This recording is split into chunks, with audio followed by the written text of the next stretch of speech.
নবী সাল্লাল্লাহু আলাইহি ওয়াসাল্লামের জন্মের আগেই তার বাবা চলে যান, ইতিম মুহাম্মদ সাল্লাল্লাহু আলাইহি ওয়াসাল্লাম। তার মা আমিনা 6 বছর বয়সে ইন্তেকাল করেন। সিচুয়েশন বুঝতে পারছেন? 6 বছর একটা বাচ্চার বাবাও নাই মাও নাই। তার দাদা আব্দুল মুত্তালিব তাকে সাথে রাখেন, খুব আদর করেন, খুব মহব্বত করেন, যেখানে যান সাথে করে নিয়ে যান। তিনি নেতা মানুষ, তার পাশের চেয়ারে তাকে বসতে দেন, বলেন আমার এই নাতি একদিন সাইয়্যেদ হবে, নেতা হবে, এই কথা বলেন। তিনি ইন্তেকাল করলেন 8 বছর বয়সে। তারপরে দায়িত্ব পেলেন চাচা আবু তালেব। নাম কি? এই 8 বছর বয়স থেকে নিয়ে নবী সাল্লাল্লাহু আলাইহি ওয়াসাল্লাম নবী হয়েছেন 40 বছর বয়সে, আর মক্কায় ছিলেন 13 বছর, প্রায় 53 বছর।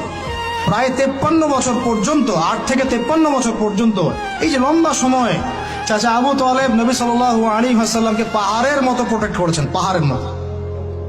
পাহাড়ের পিছনে আপনি দাঁড়ালে কি বাতাস লাগবে? এভাবে তিনি প্রোটেক্ট করেছেন নবী সাল্লাল্লাহু আলাইহি ওয়াসাল্লামকে। তার সন্তানদেরকে যা খাওয়াতেন তার চেয়ে ভালোটা নবীকে খাওয়াতেন সাল্লাল্লাহু আলাইহি ওয়াসাল্লাম।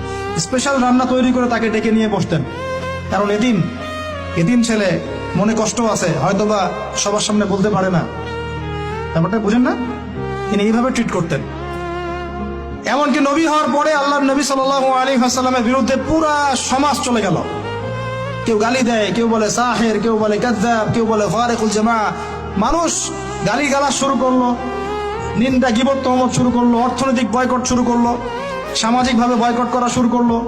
এমন কোনো অত্যাচার নাই যা নবী সাল্লাল্লাহু আলাইহি ওয়াসাল্লামকে করা হয় নাই। বুঝতে পারছেন কথা?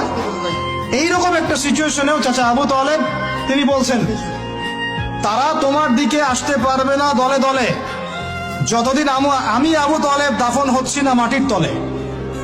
কথা বুঝতে পারছেন?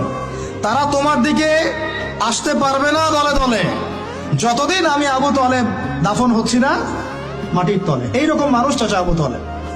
মানে আমরা যারা এখানে উপস্থিত আছি, বাংলাদেশে 16 কোটি মুসলমান, সারা বিশ্বের এই যে এত কোটি মুসলমান, তার মধ্যে বেশিরভাগ